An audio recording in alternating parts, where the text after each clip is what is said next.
Come on down and chum some of this shit.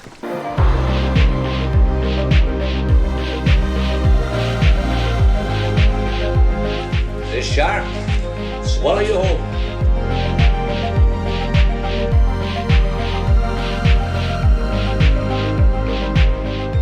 I love movies.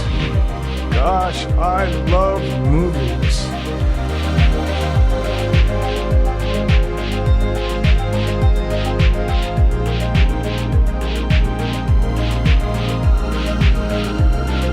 Listen to the Matt and Mark Movie Show. Just when you thought it was safe to listen to the Matt and Mark Movie Show, here comes our next and final installment of Jaws Knockoffs June, a celebration of the movies that tried to follow Bruce the Shark's legacy and couldn't. Really quick, speaking of, it was the 50th anniversary of Jaws this past weekend, and I feel like this whole themed month has been about that. We couldn't do this show without acknowledging that it literally just happened.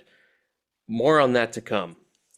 This week, the movie that is not Jaws that we're talking about, it is definitely not Jaws. It wants to fucking be Jaws, but it's not Jaws, is Tentacles from 1977. And joining us here, this was no accident, people. Joining us tonight for Jaws Knockoffs June is our buddy Dave from the Love of Cinema podcast. Dave, welcome, sir. The one and only. Hello. Dave, do you like... This is the question I wanted to ask you. Do you like, Dave, that we kind of roped and tricked each of the Love of Cinema guys into appearing as part of this themed month? The only thing I didn't like that I was asked last, so, you know. The best for last, though. We Dave. saved the best for last, Dave. Yeah, thank you. Thank you, dude. Yeah. The other two sucked. You know? Come on. You're here for the real shit, Dave. Oh, yeah, Tentacles. Yep. Cool. You're here for the real shit. Tentacles, 1977. Look, let John Say have Joe Dante. Pff, Joe Dante. We're giving you, what's this fucking dude's name? Ovidio Asantis. Look him up. Oh my god, yeah. Ovidio G. Asantis. By the way, did you like how this movie was made by Italians and they had to fake like they were American? So this guy gave himself a fake American name, which was Oliver Hellman, I think his name was. But that's his name? That's his fake American name. The real guy is Ovidio Asantis. It's an Italian production tonight. Very appropriate. Do you want me to do a Russell Crowe Italian accent? Because I'm not gonna. Oh, that was cruel, Dave. Dave, so this is, I feel like we have to explain this. This is what happened, Dave. We were like, we didn't intend on basically making the Love of Cinema co-appear as part of this massive stunt. It just kind of happened. And I'm fucking glad it did, but I do think it's kind of funny that we did trick you guys. It's basically a Love of Cinema joint, which is kind of funny. It was intentional. It has been fun to listen to. Thank you. Dave, really quick, because I know people sometimes don't make it all the way to the end of the episode. Tell us what's been going on in Love of Cinema recently. What are the episodes you're excited for people to hear? There's been a couple actually. We've been going through a little bit of a love fest. So there's been a lot of films where we agree on, particularly me and John. As you know, we very rarely agree on shit. Yes. And then there's the episodes where we just don't.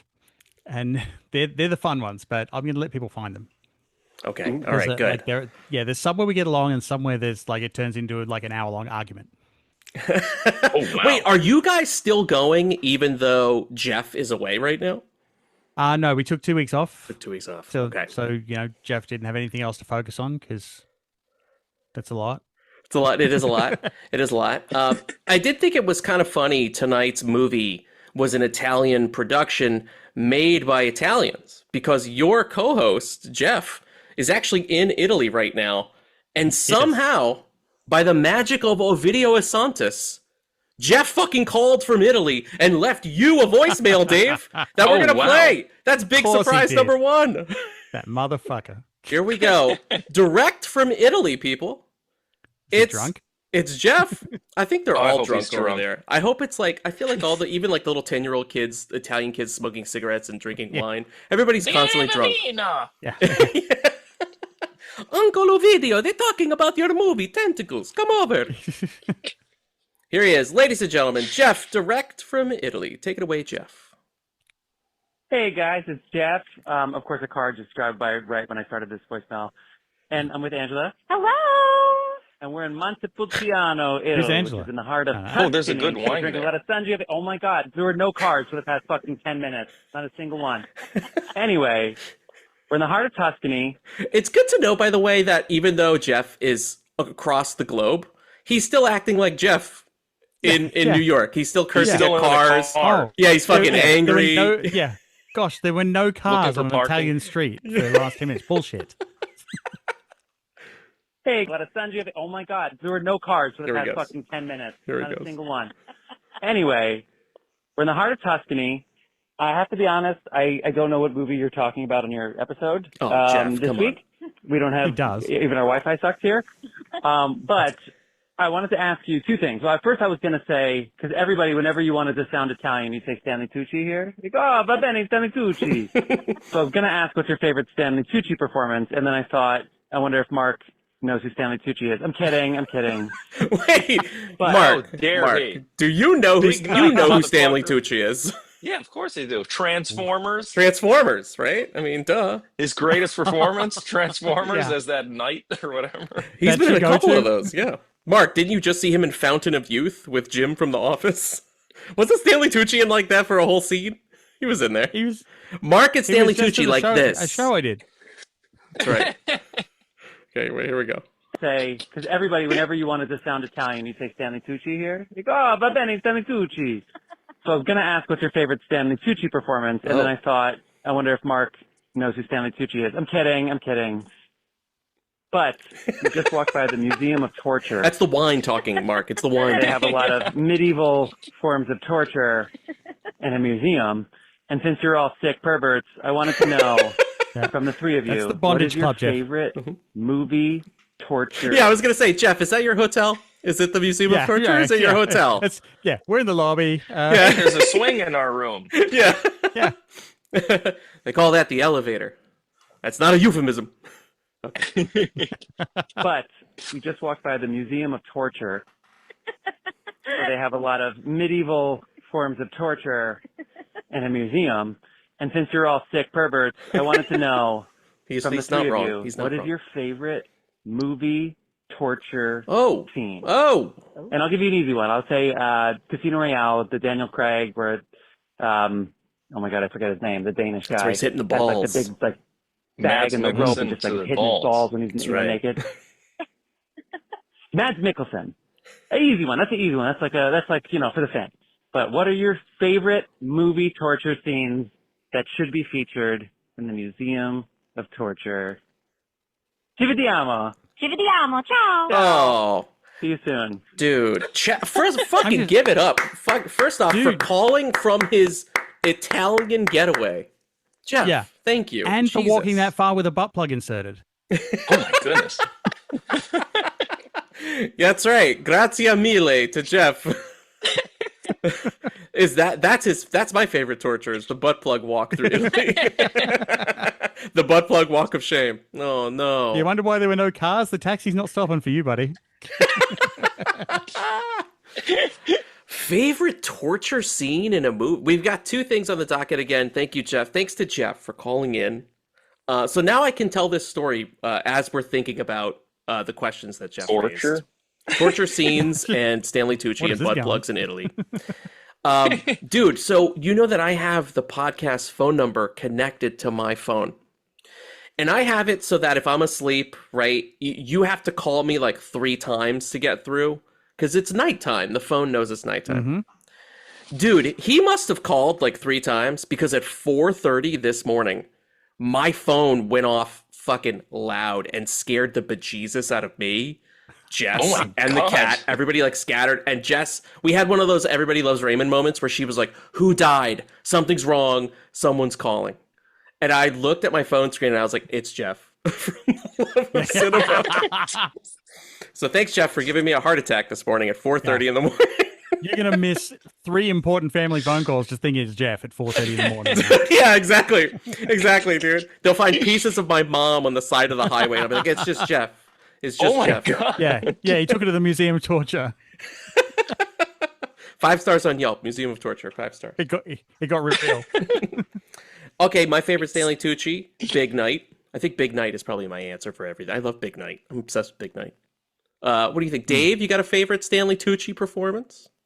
I don't think I do. I haven't narrowed it down to one, really, because it's just like... He's a busy guy. Didn't he also sub in for Penguin? No, that was that was Mark Strong, right? Really? That was Mark Strong. Yeah, because Tucci couldn't. Yes. Oh, Oh no, no, it was Turturro. Turturro was the sorry, he was the guy. I get those confused. Yeah. I know. It's all those New York Italian actors. Yep. Yeah. they all start to blend together. Yeah. They give me Ovidio Asantis syndrome. So no, There I you don't go. have one. And then Mark, a favorite torture or Stanley Tucci torture? Maybe there's a Stanley Tucci torture scene that we're not thinking about. The only thing I could really That think video of where comes in a I plastic really bag. liked his performance was probably Big Night. Big Night. I know. I love Big Night.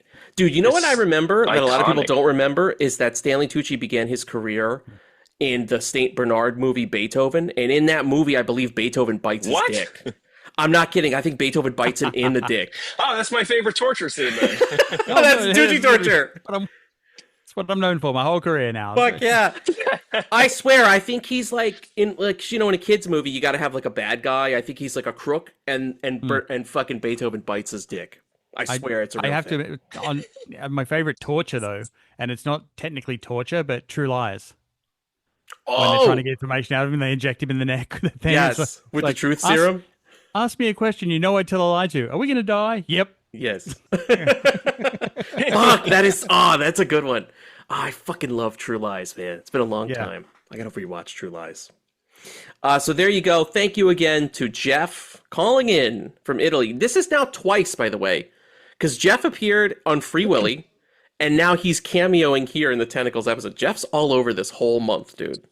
So I got to give him props for that. So really quick, before we begin our review of Tentacles from 1977, Jeff you know is what a I gotta Jaws knockoff. Dude, that would actually, and it fits the title scheme. If he included it in his name, like a Jaws knockoff Jeff would be good. Come on, Jeff. You know what you have to do now. All right, let's quickly do some housekeeping. Housekeeping, you want me for pillow? Please go away. Let me sleep for the love of God. Butt plugs. Okay, check it out. The Matt and Mark Movie Show Instagram. Sorry, everyone. Threads, Blue Sky. That's where we are. It's Matt and Mark, the Matt and Mark Movie Show across the board. You can't fucking fuck it up. Yeah, you'll find us wherever you are. YouTube, like and subscribe. The Jaws Knockoffs June episodes are going up. We've got Piranha up there right now with John Say and Dasein. We've got Orca with me and Mark, and you will be seeing this one, Tentacles, with Dave on the YouTube channel. So do go check us out over there, like and subscribe, and check out the Jaws Knockoffs June videos if you're so inclined. Please continue to leave us ratings and reviews where you can. And finally, voicemail. Be like Jeff. Call us on your vacation. 707-948-6707. Call us. Dude, We will play it on the show. The next time we come to record, all I'm going to hear is him bitching about how expensive that message was. Yeah, dude. Oh, my shit, God, that's yeah. true. I didn't even think of it. Because he has no Wi-Fi, so it's not a Wi-Fi call. And He no paid for filter. that He call. doesn't stop talking for like 2 fucking minutes. He leaves the longest voice. He does. And I like that we like Sports Center that shit. We'll like stop it and respond to him. We'll go back and listen to part. Get his I love money's that shit. Yeah. Yep. Because Yeah, that dude. joke, that bit just cost him $68. So, you know. I like to think that somewhere Jeff is keeping like a ledger of his trip, and he's like, "Oh, we spent $200 on Ubers, and we spent, $500 on a dinner, and then here's a $68 charge." And they're like, "What is that?" It was the call to the Matt and Mark Movie Show, as it should be. Here we go. Tentacles from 1977. As we've been doing all month long, we've been giving you little bits of trivia on the movies or the predators. Last week, there wasn't much on the piranha, so I couldn't really speak to the piranha as an apex predator within the movie. But I have to ask, because I only have one fact this week, and it's very interesting. But I have to ask, since Dave is our resident Aussie, and he has experience with some of the most dangerous creatures on Earth just fucking frolicking around in his backyard. Dave, have you ever encountered any kind of scary octopus in your homeland? Oh, fuck yeah. The blue-ringed octopus. It'll fucking kill you. Are you for real? What? Its What? skin has a neurotoxin. The first thing you're taught as a kid is don't touch the fucking blue octopus. Because Oh, like shit. it lives in the rock pools at the beach and kids play with it and die. Holy shit. For What? real. That's a thing. I was waiting. Wait, I'm going to share Look my up- screen. YouTube Look up people. blue ringed octopus. Look at that little fucker. Jeez. Whoa, that I mean, looks cool, though. it does look I know very it looks cool, cool, though. and you want to play with it. Yeah, I do want And to play they with this, count on actually. that. Wait. So this here looks very tiny, but I'm assuming they Yeah. get really big. No, that's it. That's it. They're tiny, Oh, and they'll shit. fuck you up. Holy shit. It's like my wife. Yeah. There you go. There you go. Look at that, dude. No bigger. Look at that. This guy's rocking it on his hand. Yeah, no, he's dead. He's dead? That's a corpse. That's a photo of a corpse. Yeah. This is kind of cute. This got the little eyes. That Hey, is guys, pretty funny. It's like, let's- it's the most poisonous octopus. And the first photo is like people It's a with good- it on their hands. Oh shit, yeah, dude. Bite symptoms and emergency first aid. Hold on, we got to find out about What this. to do If you keep yes, scrolling down, it's going to get really gross. if you get bitten by a blue ringed octopus, sit down because you're done. Yeah. Definitely make that Your call watch has ended. to the Mark Movie Show. $68 is nothing. You're on your way out anyway. Just fucking call us. From the Bondage Museum. Blue-ringed octopi have a venom called tetrodotoxin, or TTX, one of the most serious and deadly types of venom found in the ocean. Jeez. The octopi's salivary glands produce venom, and the bacteria gets dispersed through their beak. Jesus Christ. Can paralyze a most- human yeah. in minutes. Yeah.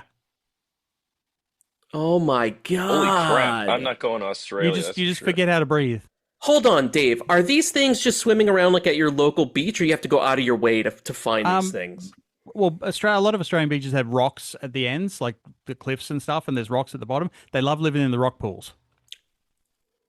And that's where people want to take photos, and that's where they want to hang out and play and stuff too, Well, right? yeah, it's I'm shallow guessing. water, so that's where the kids go and play. That's where. Oh my god. It definitely keeps the influenza population down. It's great. Dude, early symptoms of blue ring octopus bite include excessive saliva production, difficulty swallowing, chest tightness. Dude, if you have anxiety and I you're have listening all to the these show, symptoms now. dude, Mark, you might be done, man. You might be done. I'm in my 50s. I have all that anyway. Yeah. Tingling, numbness, sweating, lightheaded, dizziness, headache, nausea, loss of vision. Jesus Christ. Okay, yeah, what's the treatment, though? Seek a medical attention, anti-venom, supplemental... Okay, There's so it's no an anti... anti-venom. That's the thing. Shit. In Australia, every EMT that turns up has a fucking case like this full of anti-venom for all sorts of For stuff. all That's the... why- For the no, when you- 19,000 when you're, predators you guys have. Well, they double up on a few, but when you're growing up as a kid, the first thing you're taught is like identify what bit you, so they know which shot to give you when they turn up. Oh my God. Aren't you glad you grew up in America? man? I am, dude. You don't I have thought, to worry about getting dude, shot here. I thought the I came to South New was York for rough. safety. Yeah. I was scared of possums and rabid possums and the Ku Klux Klan, but now I'm afraid of this. This is what I'm afraid of. You Blue-ringed kind of got to. octopus. You Let got me to tell you, nobody's posing with a cute Ku Klux Klan member on their hand. That's not a danger that we have. Yeah. You know, Although they do like a bit of butt play, I've heard. they definitely do. Yeah, for sure. Fuck those guys. So there we go. Dave will now haunt your memories and nightmares and dreams forever. You're with welcome. Visions of the blue ring octopus. That's You what did not expect me to have an answer to that, did you? I didn't. And you know, I'm not surprised though. I didn't expect an answer, but I'm not surprised that Dave knew and had it couched ready to go. It was very quick. It was super That's how quick. deadly Dude. Australia is. It's just like Yeah, Yep. off the Oh, top we of the got dome. horrible Yep. shit that'll Yeah. kill you.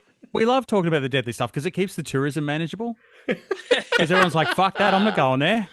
Dude, oh my god. And they're in the rock pools. Okay. And that's why you can go to the beach by yourself. Jeez. So no one else is going. speaking of well, actually, I'm just going to say this. I'm not going to give too much away, but I'll just say the blue-ringed octopus that Dave introduced us to, I think is much scarier than the actual octopus in the movie Tentacles, the movie that we're going to be reviewing tonight. I only have one bit of trivia for you guys, and I think it might explain a lot about the movie that we watched. And that is, during filming, this is not a joke, during filming, the production lost the actual large rubber octopus in the sea. So the rest of the film was shot with a diver waving one remaining tentacle. So if you had any question about the fucking level of quality in Olivia Asantos's Tentacles, you now have the answer. So there you go. Dave, we only Octopus pulled brought the you in water for well. the best, Dave. That's what I'm saying. Yeah, right. Right. It's funny. We used to have a segment on our show called "Was It Really That Bad?" where we'd pick a stinker of a movie that like flopped, and we'd try to redeem it. And sometimes it works, and sometimes it doesn't. But we had a North Carolina DJ come on our show at one point, and he was having a blast. But we made him watch Grease 2. There's a sequel? Oh, Oh yeah, my dude. god! Yeah. And now I know how he felt. Oh, wow. I think Dave, we're kind of getting an idea of what Dave, people think of what's this movie. better? Is Tentacles better or Grease 2 better? Which would you rather, if you had to watch one again, which would it be? I would watch Grease 2 10 times before I'd watch this again. Holy shit. Mark? Yeah, where I was did going to you- say my favorite torture scene was probably this movie. was watching Tentacles. Yeah, dude. I legitimately I will go to bat for the two other movies we've covered on this theme. I will go to bat for Orca and Piranha as both like great movies that do not deserve to be called Jaws knockoffs. And I think now we finally have a movie that does deserve the title of this is a true Jaws knockoff, as in this is a cash-in piece of crap. Well, this was designed to be a parody as well. Yes. Like it was meant to be a parody, and they changed it at the last minute into a serious horror film. Well, they didn't. That's a but big No. mistake. That was the intention. Yeah. And they left all the parody scenes in from Shelley Winters and her giant hat collection. That's the dumbest thing I've ever seen in cinemas, that stupid hat. Dude, I got Yeah, psyched when I saw Shelley Winters because she's in another movie I love. She's in The Poseidon Adventure, which is one of the best disaster movies of all time. And she's great She's in also it. in this disaster movie. She is in this disaster movie. And I was like, you know what? This is going to be awesome. I saw her name come up. I was like, this is going to be fucking great. And dude, did the rug get pulled out from under me? We were talking about Dude, Jaws they got Actually, have Henry some- I have- Fonda. I have That's some crazy. trivia if you want. and John Huston. Fucking how many times have you seen John Huston? A That's a legend, good cast. Yeah. dude. Was that like he was the one who had heart surgery just before filming it, right? Yes. Yeah, and was that the Oh like, no! It was No, it was, Fonda because Fonda was Fonda supposed had to heart be the surgery, yeah. John Huston role, and because he Yeah. had the operation, he couldn't do it. So they were like, "Let's give him a smaller part." Was that where phoning it in was invented? Pretty much. Because he I think. literally Damn, the whole movie is just on the phone. Asbot, you need a I rim thought they did it shot for sound budgetary effect. God damn it! reasons. Yeah, seriously, dude. Fucking phoning it in, I did prepare some trivia for you though. please. After this movie, 9 months after this movie, there's a 0.1% drop in the birth rate after the release of this movie, meaning people actually watched it at the drive-in. Either that or it was so bad they couldn't maintain an erection. One of the two. Right? Oh my god, that was really good. I was like, where is this going? Dave dropped hard life truths when he comes on this show. And I appreciate that. I did want to point out that each week we've also been pointing out like how each of our quote unquote Jaws knockoffs references Jaws, or do they have any bits with a shark? We get one name call out this week, and it's when somebody says, I believe they're talking to the main diver guy, and they're like, what's more deadly? I mean, they're still trying to figure out what's attacking people under the water. And he's like, what could be the most deadly thing in the water? And he says, a great white? And he goes, no, giant octopus. And that was it. That was the lip service we got to Jaws. I'm pretty It sure that does was one have of the some comedy lines that references was to left in Orca, there. though. Yeah, Yes, and Orca's in the movie. Dude, Orcas are all Yeah. over this stunt. the orcas go and form the Avengers and come back. Yeah. Like, Did you like...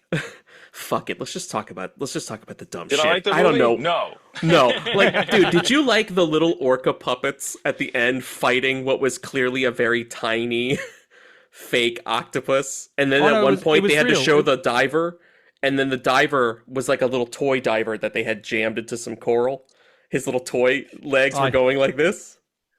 Did you I like think that? I was laughing too hard to see the diver, but I think because the octopus was real, they got a dead one from the fish market because that came up at some point earlier in time where they were like, I can't believe they did that to a real octopus. It's like, ooh. Oh, But it was it was a dead octopus, and they were ripping it apart with the little puppets. It was like Oh hungry my God. hippos with fucking. And nobody taught these octopus. Italian guys about what's that Lord of the Rings trick where you make everything bigger. Force perspective. Force perspective. Thank you. Nobody taught them about force perspective because all the bits at the end, they're supposed to look giant because the octopus is supposed to have reared its head and been like gigantic, and it's going to start like pulling boats down and shit like the Kraken. It all looks really tiny. I had to laugh because they have a bit with a real diver and he gets caught on some falling coral. It's actually a cool set piece. And then what winds up happening is to sell the size of the octopus, because the octopus they have is so tiny, they use a fucking toy. That was like a toy diver. It was so obviously a toy, though. With a little force perspective, it could have looked great. Were they destroying for real coral reef? My wife was asking the same thing, and she was horrified. She was like, please tell me this is a set, because if not... And I was like, I know That's how the Great Barrier Reef died from this seriously, movie. because isn't Coral Reef alive? No, that was Shell, but... Oh, it was Shell. Yeah. Okay, all right. I was going to say, that's fucked up. Of all for tentacles of all movies, Jaws is fine if you want to destroy some coral. It's an important piece of film art. Jaws 2 even, I would say, is fine if you want to destroy some coral for film art. Tentacles, I draw the line. That's how you rate your undersea movies? By who's allowed to destroy the coral? Yeah, dude. Jaws. I did have Jaws a couple of real... Orca. Piranha. Had a couple of real reactions, though. Like, you know, when the first time they encounter it and the guy's going into the cave and then it inks him. Yes. And I'm like, oh, his mouth was open. And stuff. So like, that was the most real reaction I had in the entire movie. I had two real gut reactions, and they were both laughter. The first one was when Shelley Winters asks, she's wearing a gigantic sombrero. This sounds like I'm telling a joke. It's not a joke. This is real. It's for real. Her sombrero fills the frame. It's fucking enormous. Do you remember Scary Movie 3 where a hat just keeps getting bigger? It was the last dude. One. Yeah. And here's the thing. I thought they were going to reveal, like the camera was going to go wide enough to show you like where they were. And it was going to be like, oh, they're at a Mexican restaurant. It's funny. They put no, dude, she's just wearing that because that's what she wears. That's basically her hat for her character. It's like, that's her hat. No, dude, that's her full character. It's just hats. They're like that scene. And then later when she's at the regatta, she has a sailor hat on. She just has fucking weird hats on. I had a real gut reaction when she asked her son, she goes, hey, why does your friend go wee-wee so much? Do you guys remember that? Yeah. His friend's like, excuse me, I got to go to the bathroom. She's like, why does your friend go wee-wee so much? And I was like, what the fuck is happening in this movie right now? I mean, we know why he's going to wee-wee so much, but like...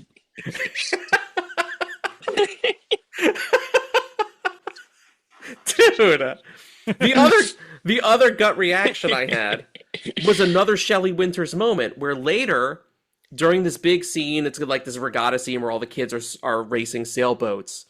Like the octopus has claimed one or more of the kids we don't know, and we're slowly watching the kids get shuttled back by the Coast Guard or whatever, whoever found them. And there's one kid, and Shelley Winters is waiting to see if her two boys, her son and his friend, get off the boat, and just her son does. And the other kid we now know is dead. And that kid's mom runs up, and she's horrified. And the first thing Shelley Winters does is hug her own child, and she goes, oh, thank God, right in front of this lady. And she's totally relieved while that lady is fucking bawling her eyes out. Right? It's not like she dropped her fucking ice cream. Yes! Thank you! Fucking A! Oh, God. Oh. I will say, though, after seeing this movie, we should bring back the men's night dress. Bring it back. It looks ever so comfy. Dude, John Huston pulling an Ebenezer Scrooge with that long ass, wee willy winky ass shirt down to the floor. Oh my God. All he needed was like a candlestick on like the little plate. Yeah. It's like every time he walked, they had to like Foley out his balls hitting his legs. And stuff.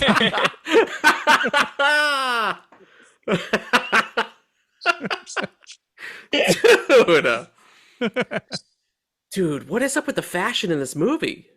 It's the 70s. It's the 70s, I guess. But God, it's like you're either wearing nothing or you're wearing the most ridiculous shit possible. Yeah. One thing I did want to bring up is this movie, I think more than the other two movies that we covered, definitely rips off Jaws the most. It follows it the closest. But here's the thing. It follows it the closest, but it also doesn't understand why those things work or what they're doing. It's just following it because that's what it assumes it's supposed to do. So, like, Oh yeah. in Jaws, it's the 4th of July. They make it a big deal. It's a summer movie, right? People want to go swimming on the 4th of July. This movie also makes it the 4th of July, even though half the flyers in the movie say it's August. They're advertising that it's the end of the summer regatta, and still Uncle Sam comes out and does a fucking parade because that's and a what they think stand-up Jaws routine. is. And a terrible stand-up routine. Yes. Yeah. With a whole bunch of freeze frames in the middle of it. What the fuck was that? That made no sense. Also, the one where they fire the shotgun in there and it just cuts to this really long fucking freeze frame. Yeah, Dude, I sorry. thought my By the Blu-ray way- was broken. I was like, is my I disc fucked rewound up? it because I thought something froze. Yeah. Yes. Wait a minute, you have this on Blu-ray? So I bought the Dude. Blu-ray. I put in my notes I'm as I sorry. was watching it. I feel so sorry for Matt because he bought the Blu-ray. Can you still return that shit? Because you should. Well, I was going to take this opportunity, Mark, to say, hey, we're going to do a giveaway for the Tentacles Blu-ray. Actually, for the 100th caller to the phone line, give it to Jeff. Yeah, we could either give it to Jeff or the first person who directly messages me and says, hey, can I please have the Tentacles Blu-ray? They will get it. And here, I'm going to show this to Mark, to Dave. There you go, Dave. That is actually me holding the real Tentacles Blu-ray from Kino Lorber. That is a deceptive cover. Yeah, don't be fooled by looking at that cover art. Is that a rip-off of the Star Wars poster, or is it just me? It kind of does. It kind of is. It also has yeah. like that triangle of And look, people they also stacked. ripped off the orca poster too, because it's got to have the giant orca fighting the other beast. Yep. This is a cool piece of art, but it is nothing. It's a great poster. Yeah, it really oversells the film. Like, this is false advertising. Like, that is a I'd cover that rather raises watch your that than the expectations. movie. Yeah. yeah, dude. Just project this up there. Let's just look at that art. That's good enough. I hate to say it, but put that image into AI and let it animate it, you'd probably get a better fucking movie. Yeah, absolutely. I would agree. rather. Yes, I please. agree. I agree. You know what? Fuck it. By the way, I'm not kidding, people. If you're listening to this or watching this on YouTube, the first fucking person who messages me and said, Matt, I want the Tentacles Blu-ray, it's yours. I don't want it on my shelf. Even I have standards, people. Yeah. I'm not coming back here till he gets rid of that DVD. Dude, what if it's waiting for... You know what? Fuck it. Should we just send it to Jeff? What if it's waiting for Jeff when he returns home from Italy? Yes. He comes back and he's like, Absolutely. a package from my friends at the Matt and Mark movie show. Aw. Oh, no. And it's like... I hope he hasn't seen it or this episode. And then Don't he just worry, he watches won't. it. He won't. we'll just send him the envelope. We'll really freak him out too, so it'll be like fragile, do not bend. He'll be like, this must be something important. They really don't want this harmed at all. He'll be like, he'll call you up, you son of a bitch. My missus left me. I'm gonna be I'm like, living on the dude, streets. I'm sorry, crank caller. I don't recognize this Italian number. Ovidio Asantis.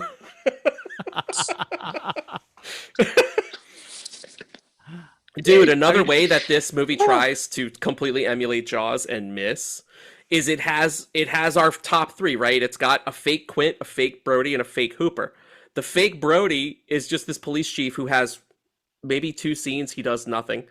The fake Quint, I think, is supposed to be John Huston, like the tough old guy who's gonna kind of help them, but the shitty thing is they turn him into a journalist and he doesn't do anything except wear a wicked-ass nightie.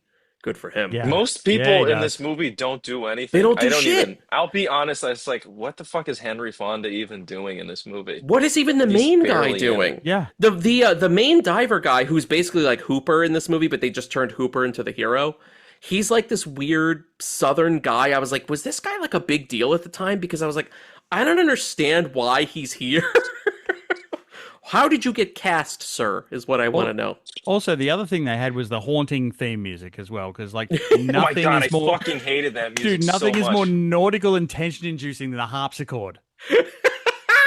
Dude, did you see how the music would just cut out to like they didn't Yeah. even have like At one And They point, didn't even it throw a little transition on it. They just had there a was hard no ass cut. scratch. There's nothing underneath. It was just like silence. Like That- the silence was deafening when that score just cut out. Or even I worse, fucking hated it so much. Dude, remember I wanted to last punch my episode, TV. Dasein was teaching us about the music and how important the music was in Jaws, and I thought, it's so funny because most of the stuff that works, the only few things that work in this movie have no music behind them. Like the first jump scare where the guy comes out of the water and his face is fucked up, I was like, oh, cool. I actually thought that was a genuinely good moment. That surprised me. That was the only good moment. That was it. That was it. Yeah. 100%. I was early. upset that was the only good moment because it proved that they were capable of doing something.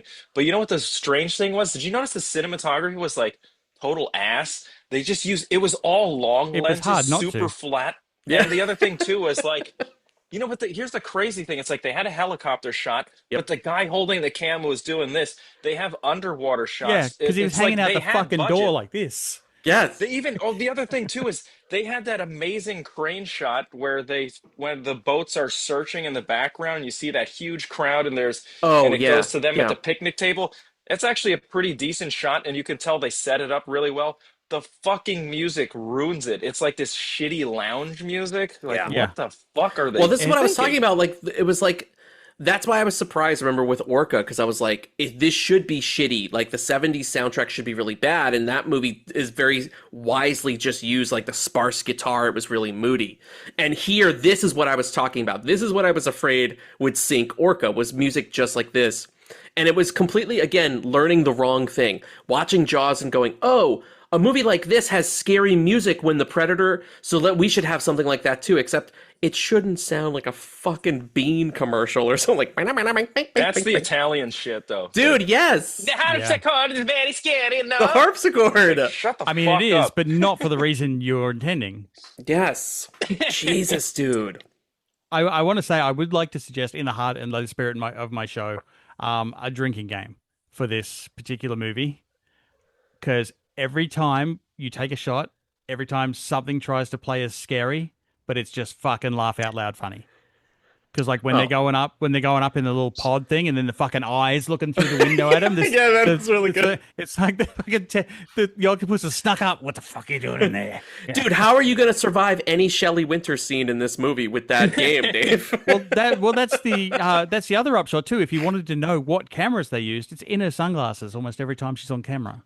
Oh shit! I didn't even realize. That's so funny. dude, this is the kind of movie where they just looked at it and went, "Oh, fuck it." Did it feel like everyone was on cocaine too? Because if you think about it, it's like they actually had nice locations and shit. Yeah. But whoever was shooting and planning everything out, they were just kind of like, whatever. Yeah. Yeah. And you It's know, so weird.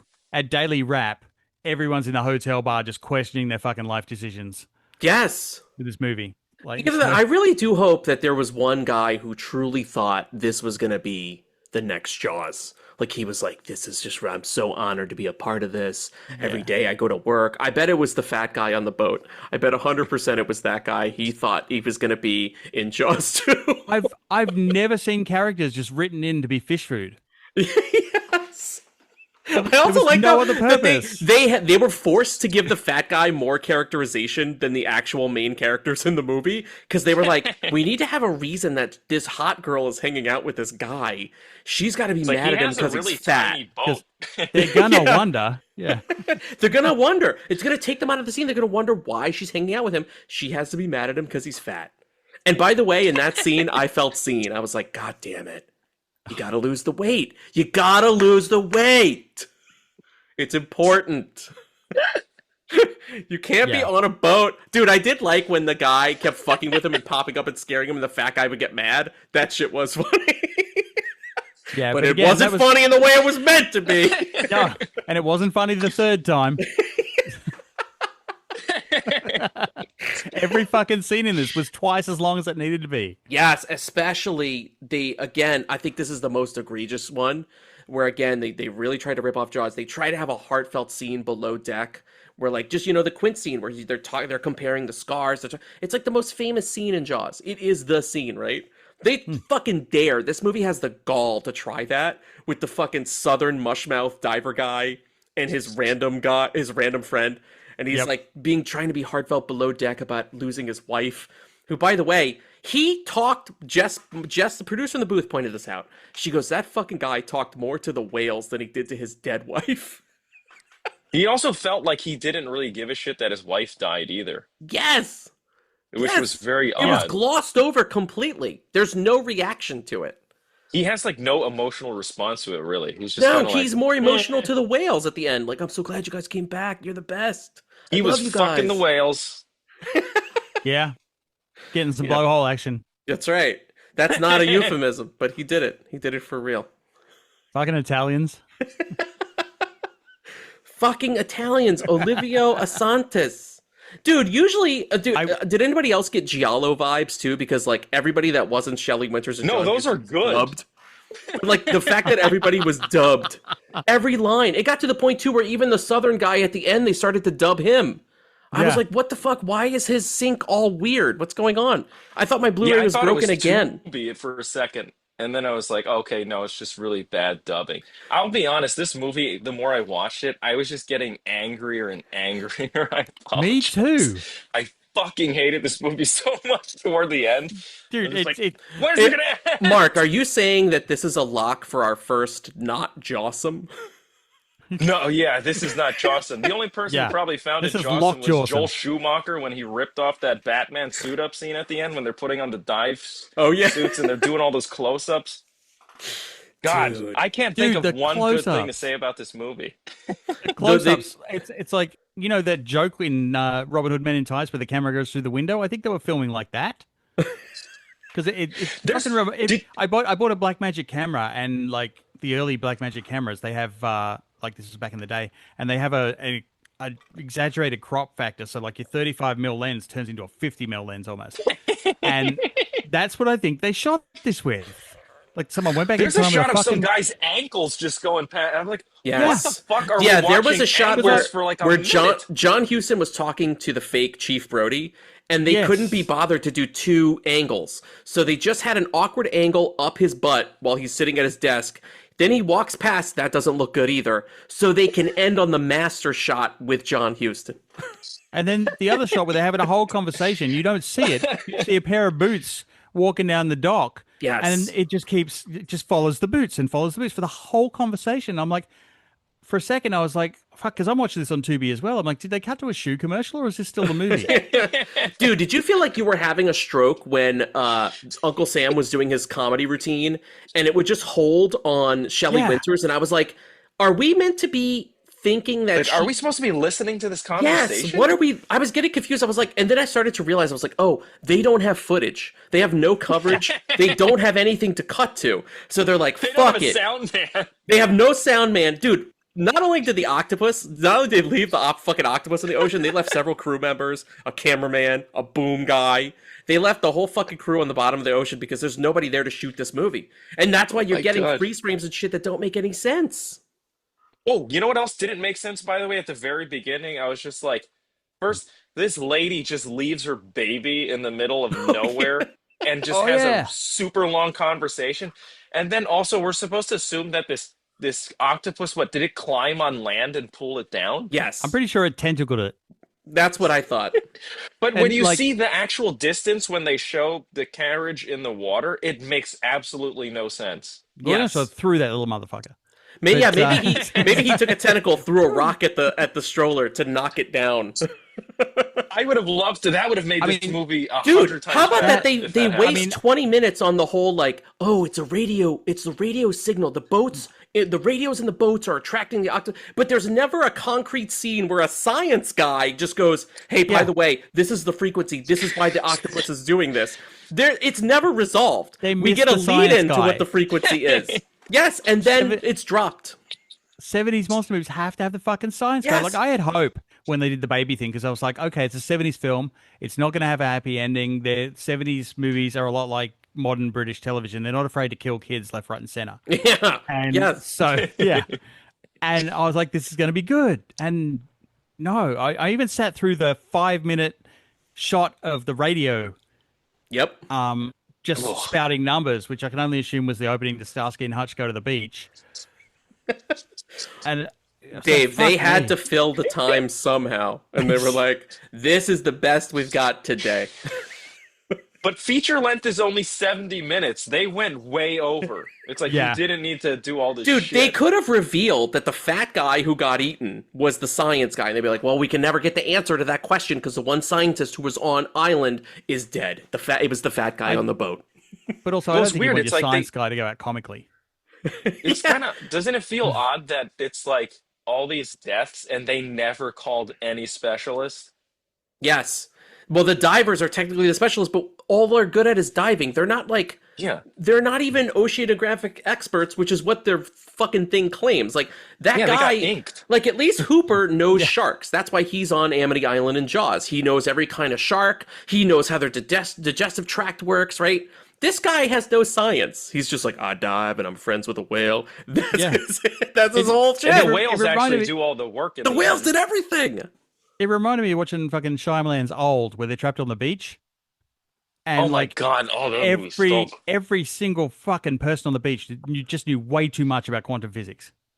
Yeah, they had the opposite problem as this movie. Yeah, everybody on that fucking beach is a specialists. science guy. Yeah, everybody's a fucking science guy on this fucking beach. Also, the pod where they're using the pods and they're going down and everything, and the brand on the boat, is Trojan a brand of condoms over here as well, or is it just my country? No, that is funny. Because I didn't think about that. I was like, the whole, like, I was lost by that point. I was done. Like, dude, you actually bring up something good, because I was like, was Trojan out in existence at that point? When did Trojan condoms come out? I feel as though they've been around to for a protect while, you though. from tentacles. Trojan condoms were first introduced in 1916. They were first called they were called the Young Rubber Corporation, but they were later renamed Trojan Condoms, and the brand gained popularity in the 1930s. Okay. Wow. Should have stuck with Young Rubber. That's condoms. crazy. That's awesome. Yeah, no, that's a little problematic. Guys, it feels like I'm going to go ahead on a limb here and say none of us like this movie. All right, someone name one thing they liked about this movie sincerely. And it can't be the head that popped up. God damn. Well, I got nothing. Dave? The end credits were kind of good. You know what?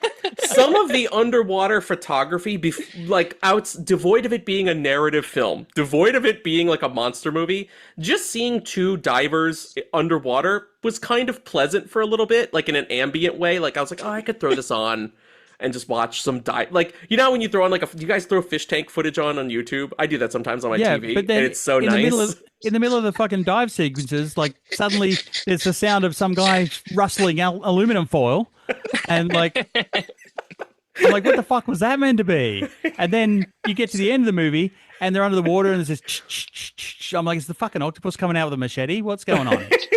Like, that would have been amazing. That would have been great. I would love that. So yeah, no. I'll give you an idea how much this movie fucked me up. I watched the Minecraft movie after it. Dude, Minecraft is a good movie. Minecraft is good. That was fantastic. Minecraft goes down good. The opening monologue was as long as the fucking... Especially after this movie makes Minecraft look like fucking Citizen Kane. Yeah, true. All right, guys, I think I'm going to go out on a limb here and say, are we giving this our first and only not Jawsome rating? Not Jawsome? I'm going to say it's Jawsome. No, I'm just kidding. It sucked. Yeah. Dude, I wish I watched the animated tentacle movies. That's how bad this was. Yeah. You know what I mean? This was Lockjawsome.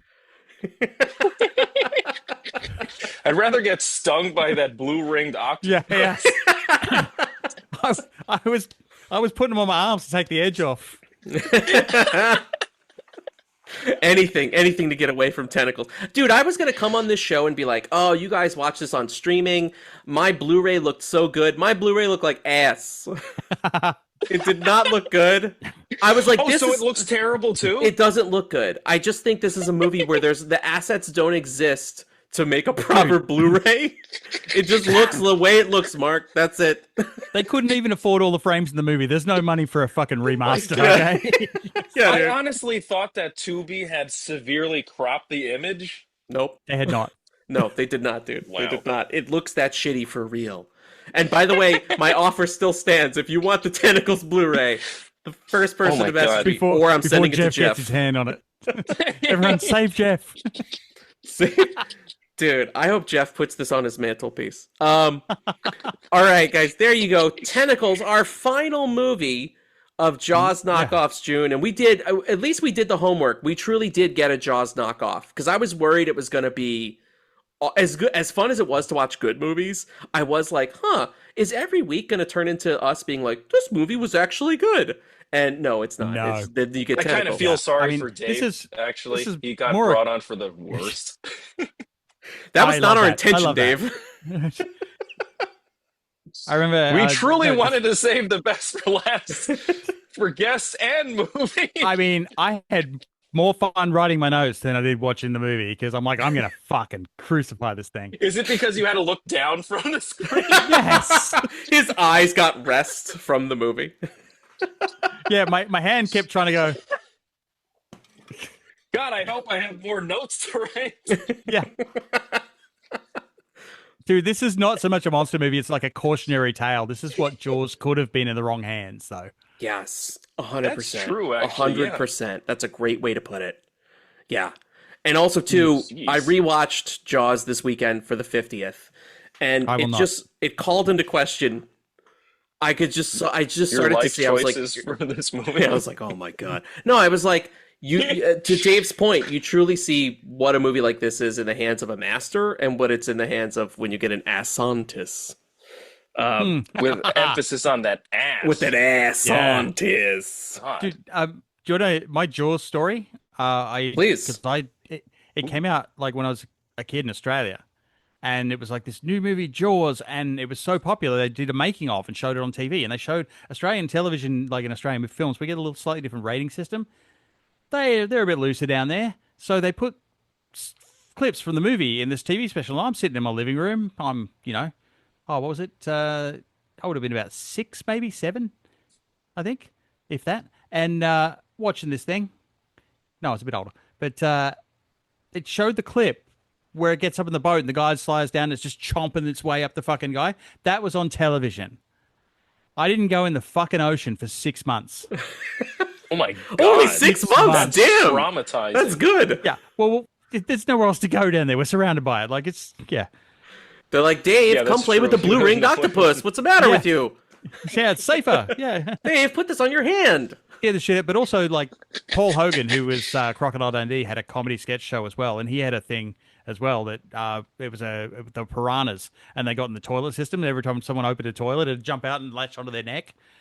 Didn't go. Oh wow! I want to see didn't that. Go to the fucking toilet for 6 You're months. like, I can't take a shit. I can't go to the beach. I'll be shitting. Can't go to the ocean and do a floater. I'll do a floater. Fuck it. I'll do a full floater. Caddyshack at the beach. There you go. Tentacles. It is available on Tubi. It's also available as a Blu-ray if you want it. Just contact me. For free. For free. On our Instagram, we haven't had one of these in a while. I happened to ask people, hey, it was the 50th anniversary of Jaws. How did you celebrate it? Mark, I thought you'd want to hear this one. I've got 2. This is from our buddy Patrick M. I said, how did you guys celebrate the 50th anniversary? He said, not kidding, watching Barb and Star go to Vista Del Mar. And I was like, I love Patrick. I said, is that a Mark joke or is that for real? And he goes, no, I actually watched the movie for the first time and I think he loved it. Wow, that's fantastic. And our buddy Ben H, he's given us a little Jaws reference here. Said he spent the weekend drinking Narragansetts and watching Jaws. And I appreciate that, buddy. Cheers to you. So there you go, Jaws 50th. I'm assuming, was I the only guy who watched Jaws 50th on the show this weekend? Yeah, I'm planning to go in the ocean the next 6 months, so I'm not watching. Oh, so you're not going. Dave, did this movie... Norbit. Did Tentacles... Oh, God. What if you went to the ocean and you saw Norbit? Dave, did Tentacles make you scared to go into the ocean? No. No, Tentacles wanted me to put my face in the ocean. And just never come up again? Never come up again, yeah. It's like, no, we're done. We're done as a species. I'm going back to the sea. Yeah, he's going to do this thing. Yeah, that was Dave right there, yeah. Yep. Dude, okay, did everybody, really quick, last Tentacles thing. Did anybody think they were going to describe or elaborate on the fact that they were going through and all the fish were like upside down, totally still? That was kind of cool, actually. Right, but they never did anything with it. They never said, why, what was the phenomena here? Why did this happen? And that's where you need the science guy to be like, oh, they're clearly in shock from the octopi stasis ring or whatever. No, they got inked and their mouth was open. They're trying to watch it. Yeah. They watched Tentacles. That's what happened. Yeah. They're trying to avoid watching the movie. Yeah. Guys, should we do we have time? Do you guys want to do a little movie Rex with us? Yeah, I can do some Rex. Sure. All right, Dave. All right, let's play the song. I'm gonna wreck it, wreck it, wreck it, wreck it, wreck, wreck, wreck it, wreck it, wreck it, wreck it, wreck it, wreck, wreck. Well, I go on facts, not recommendations, but thank you. Asantis. Hey, this is the time of the show where we recommend movies. We talk about what we've been watching, but we really lean on the Rex to show you people, tell you people what we've been checking out. I figure, do we want to do this? We haven't gone round robin in a while. You guys want to do round robin? So like, I'll take one, Mark will take one, Dave will take one, and we'll just kind of go around till we're out. Cool. Yeah, sounds good. Does it count if mine are TV? Yeah, dude, you can do movies, TV, whatever you want to talk about. Baby. Whatever you want to talk about, man. I'll kick us off. As I said, it'll be brief. I did catch Jaws 50. I did not watch the version. There's a version with the Spielberg intro that he recorded in 2025, specifically being like, hey, it's the 50th anniversary. Holy shit. I think that was just on cable or on TV. I could not find it on Peacock. I have the 4K, so I watched the 4K. But I was like, let me go on Peacock and see if that has the Spielberg intro, and it did not. So I'm waiting for that to pop up on YouTube or something so I can see it. But it's not even on YouTube? I haven't found it yet. I haven't found like a legit version. I think because YouTube thinks I'm looking for the movie Jaws, and it's like, I'm not going to show you that shit. Tentacles has the same thing at the front of it. It's just 3 minutes of Spielberg laughing. He's like, anyway, happy 50th, Jaws. Yeah, I'm still fucking bitter about this movie. I'm sorry. Yeah, man, Jaws 50. It was amazing. It's amazing. Dude, I got so many Jaws goodies. I got the Jaws popcorn bucket, but I also got... Oh, you got that? I have a Jaws popcorn bucket that's actually on our Instagram. Wait, I can pop it up so Mark can see it really quick. I did not get the shark cage. I got... Did you get that $50 one where the jaw actually moves? No, I couldn't get... I wanted to find that tin. Wait, here, let me show you, Mark. I'm going to share my screen. Sexier. I got this tin here for Jaws 50. Wait, and then there's actually... Wait, I think I had a whole... There we go. I have a whole reel there. I got the tin, the actual Amity Island tin for Jaws 50. That's got the Jaws 50 branding on it. It's really cool. And here I'm showing a video, by the way. Go to YouTube. Check out the YouTube version of this episode if you want to see me talking about this. Or you could just go to our Instagram and watch. That looks pretty damn good, actually. Watch the reel. It's pretty awesome. It's got a lot of... There are a bunch of different popcorn buckets, I should say. Sorry for the 50th. Yeah. There is like the Bruce shark head. There's also another bucket that is the vandalized sign, like the lady that says "Help Shark." I'm still trying to find that one. Yeah, I think it's an AMC exclusive. So I haven't. All caught the that scalpers got it. Oh, scalpers, dude! They've been fucking rough with it. And I also got. This is kind of funny. Jess found this for me. I did not open it yet. This is a Jaws drink for the 50th. So apparently, I thought it was just fancy water that was like dyed blue. Whoa, that's dope. But this is actually, cool. It's a wine cooler. It's a... Are you actually going to open it? Or I don't know. I haven't decided yet if I'm going to open it. Because the bottle, it looks so cool in the bottle. I want to see it turn red when you open it. Like something in the water oxidizes and just turns red. That would be... Dude. Wow, the level's perfect. That's insane. Yeah. Isn't that nuts, dude? Yeah. It's really good, man. Don't open it. I know. I'm like, I don't want to open it. Yeah, tropical blue wine spritzer for Jaws 50th. So kind of fun. That's really cool. Yeah, I had a lot of fun. I've just been doing a lot of random Jaws stuff, rewatching the movie. I've been watching people on Instagram and YouTube and stuff talking about the movie. And damn, you went all in. I've had a real fun time for the 50th. Here's my one gripe. Not about the movie. It's about the fact that Jaws 50th is happening and the movie's not out in theaters. They are re-releasing it, but they're doing it at the end of the summer, and I don't understand why. Is it the same release date as the original, or?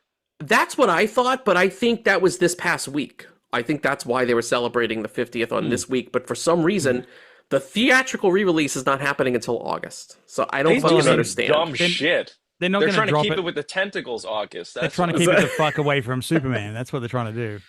That's a good point. They might be giving it room, for movies. Yeah, maybe they were like, we got Fantastic Four, Superman, all that shit. Yeah. We don't want to compete with that. That's probably why. Yeah. Bubber. Anyway, Jaws 50th. That truly was Jawsome. Mark, what's up for you first on Rex, buddy? Well, I watched Norbit because you and I had a conversation. That movie fucking rules. It's hilarious. And it has a lot of Eddie Murphy playing a Chinese guy. As someone who's half Chinese, I have to say the jokes are so accurate when he like cuts the duck's head off and he's like, "Play with that." It's a gorgeous. You got to give it another try, Matt. It's super funny. I had a blast watching that. That was like I do love phenomenal. Eddie. I love Eddie. I feel like I only saw Norbit like back when it originally came out. And if you see today, the makeup effects on that fat suit are insane. Right. It's crazy how good it is. It even has like stretch marks and pores and shit. It's nuts. It's one of the best comedies I've seen recently. Are you serious? There's nothing better than when you like take the leash off the visual effects. effects Baby guys out of a car at the beginning. Oh wait, sorry. What'd you say? Holy shit. I said there's nothing better when you just let the effects guys go and you find all this wonderful like extra detail. Also, throwing babies out of cars, you feed it to the octopus. There you go. Yeah. On brand for Tentacles. Oh, it has a similar intro. So there you go, Norbit. Dave, what's up for you first on Rex? Well, we discovered Broadchurch, and I don't know how I slept on this for so long. It is Broadchurch. Yeah, it's a British. It's a sort of a police procedural sort of thing, but it's a whodunit. Olivia Colman is in this. Dude, look at the cast. Awesome. David Tennant. It's amazing. And dude, it's for real whodunit. Everyone is a fucking suspect, and we're like, holy shit, who actually did this? Oh wow. So yeah, it's like so basically she comes back for vacation. He's come in and taken her job, and there's a murder on the first day, and they're trying to solve this murder, and it's just ripping this town apart. It's very dramatic. Is it throughout the 3 seasons, or? I don't know. I'm only halfway through the first, but good. We put it on just to. I'm like, yeah, I should probably get this. I love David Tennant. I want to give it a go, and we watched like 5 episodes. Holy the ratings shit! That are insane. Holy shit! Yeah, this is high, and it's on Tubi for free, by the way. Yeah. Damn, Dave with an actual legit wreck, me with Norbit. Don't feel bad, Mark. All I did was talk about a bucket and a wine spritzer. I mean, at least yours won't put people into therapy. Mine might. Yeah. So there you go, Broadchurch. Okay, damn. I'm gonna check that out. Oh, that's a good one, Dave. Damn. I do like David Tennant. I think he's a very fun actor. He brings it. All right, I will try not to spoil anything for Mark. I watched Friendship, the new Tim Robinson movie with Paul Rudd and Tim Robinson. Dude, it's so hard to fucking review comedies. I've talked about this before on the show because all it winds up being is just being like, this was really funny, this part was really funny, this guy is so funny. But that's what it is. Like, I was worried. I guess my review is this. I was telling Mark this. I was worried that, A24's weirdness would kind of clash with Tim Robinson's weirdness, and the two things they go together just right. More weird. Yeah, they go together just right. It feels like a feature-length sketch from I Think You Should Leave. Really? That's brilliant. Stretched to feature length, and then it gets really weird and silly like the show does, but then there are moments, and they feel totally earned. There are like A24 moments that I'm just like, it's not dramatic, because the movie does not beg you to go dramatic. It's just like, look at how fucked up this is. Like, basically, the A24-ness of it is like, hey, if somebody like Tim Robinson really did do these kinds of things, this would be the real-life negative impacts on his life. And you're like, oh, and it makes you really sad for him. But then, because it's Tim Robinson, that's very funny. Like, it's a weird balance. Paul Rudd is fucking great in it. There are some good gags. And randomly, this is not a spoiler. Since I watched it, I've been listening to Slipknot. You would not think this movie has anything to do with Slipknot, but it does, and I can't stop listening to Slipknot just thanks to Slipknot Friendship. Fucking rules. I agree with you. So yeah, definitely watch Friendship, especially if you like those two things. If you like Slipknot and you like Tim Robinson, I think you're in for a good time. It is good. I will watch this tonight. You know what it's kind of like? You know what it kind of reminds me of? It's like the A24 version of The Cable Guy. It's a movie where Dude, it's that like, is high praise, by the and way. I love Guy the is Cable Guy. Fucking amazing. Yes, but it's very As much a- that like, hey, this is a movie where one person is like super, super, super invested in a friendship, and the other person is like kind of invested in the friendship, and then you see how that like unfolds with Slipknot.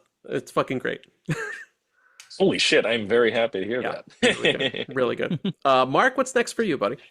I'm gonna go with. I saw Days of Thunder, the 4K, for the first time. I've never seen that movie before. I just heard people talk about it, and with F1 coming out, I was like, I should check out Days of Thunder. Plus, I'm kind of on a Tom Cruise kick after seeing Mission Impossible. That movie is insanely gorgeous. It's great. Yeah. It's like beautiful, though. It's my favorite It's Tony Scott amazing. movie. I think it's the best in my opinion, it's my favorite Tony Scott thing ever made. It's so awesome. I mean, It actually definitely made me doesn't scribble the question my action. love for Ridley Scott, because I was like, Tony Scott fucking kills. Tony Scott. Oh, sorry, Dave. What'd you say? I actually stole a line from that once when I was in a car accident. So Really? I was driving into Adelaide, and this guy pulled out of a bar drunk in front of me, and he's driving his dad's sports car, and I was driving like 1 ton of Holden Tirana steel. And I've like locked the thing up, and in the time in between, when all the adrenaline hits, I'm like, "Oh, this is gonna hurt," and it just straight through the front of his car. I drove away from that. He didn't. But I'm not laughing at Dave's accident. I'm laughing at the line. The delivery of the line is funny. but there's no one else in the car. I was like, you just said it to yourself. Who did I say that for? That is true movie nerd shit. Where you're in a real world situation and it's bad, and you're talking to yourself. My memory recall is so bad, it would be like 6 months after. I'd be like, man, I should have said that line. 3 o'clock in the morning. And it's a quote from Norbit in your hospital room. They're like, that's not from Nothing Days to of do with Thunder. cars. Just runs in and throws someone's baby out the window. Mark, are you fucking psyched for F1? I actually am. I am too. I hear a lot of people saying that they're like, I know a lot of film dudes that are like, it's gonna suck, but I like the director, and I do think too. outside of some of the trailer music, I think it's gonna kick ass, especially when you get those like low track shots and you're seeing it in like the premium theater. It's gonna look Dude, fucking that awesome. guy proved with Top Gun Maverick that he can fucking throw down, and if it's anywhere close to the quality of Maverick, I think this movie's gonna be amazing. Actually, I bought my ticket. I'm going Thursday night. Oh shit, really? I'm going Thursday night, large format. Yeah. So I'm very Damn. excited. F1. Summer's here, baby. I got to catch all the movies every weekend. Dave, what's next for you on the Rex? Well, we found this one on Tubi. Big because Tubi week. My wife actually put me onto it. She's like, "Can we watch this? I've found the show, The Guest, and it's a Korean ghost story." Oh. And interesting. it is really fucking good. It's like this kid who gets possessed by a sea spirit, and then the sea spirit kills a bunch of people and then wanders off, and he spends like the rest of his life like trying to find this thing and hunt it down. And whoa, that's but cool. It's a TV series. It's on one of those TV channels in Korea though, where they blur out the violence. So if anyone pulls a knife, it's like pixelated shit. And but you get around that. But it's actually really good. You love the way they do the possession, I think. Whoa. And we're enjoying the shit out of it. We're just watching it regularly now, every couple of nights. So let's put The Guest on again. Does it have like a cinematic quality to it, or does it look kind of TV-ish? It varies. Some bits look a little TV-ish, but a lot of it's cinematic. The cast are great. Here you go, Mark. The Guest.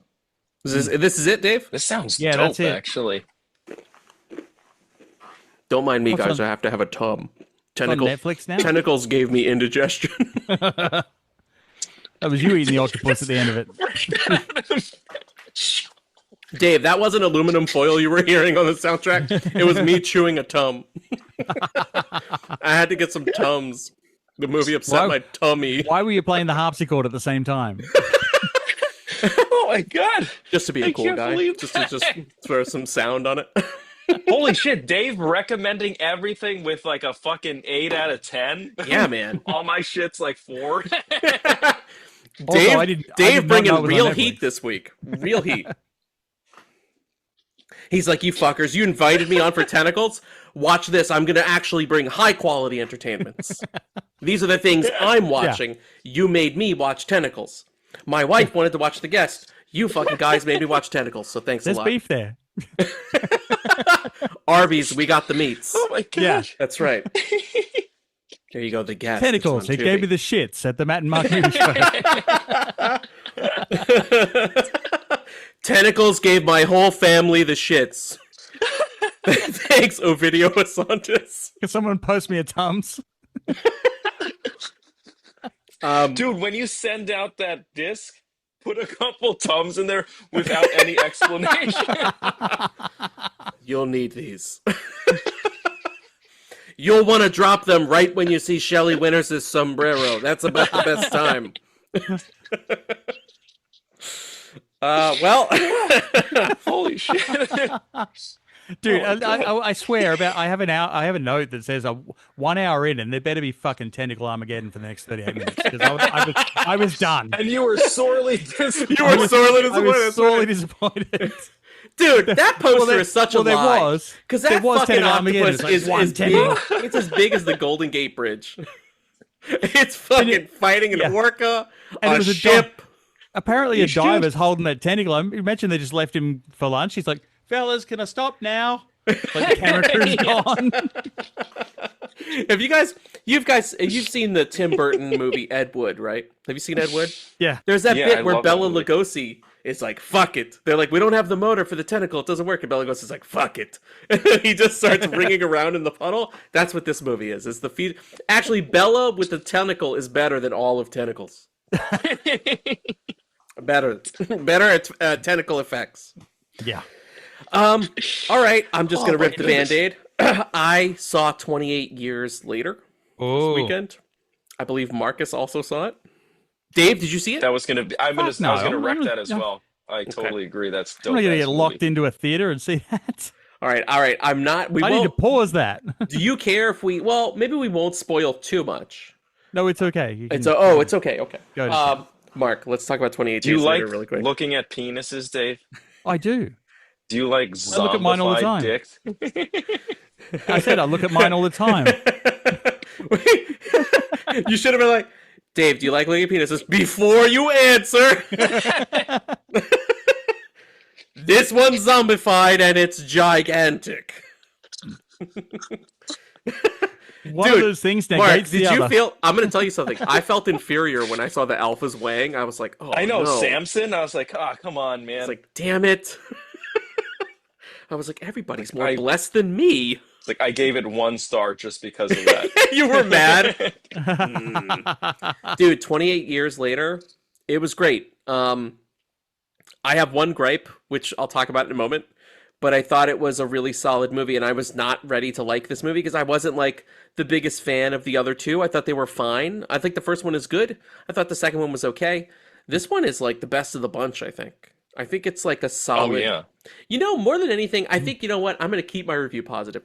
More than anything, you know what I liked, Mark? I like that we just have a new zombie movie that everybody's talking about, right? We can, like we were saying on our... Mark and I are on a text thread, and we were saying this. It's like...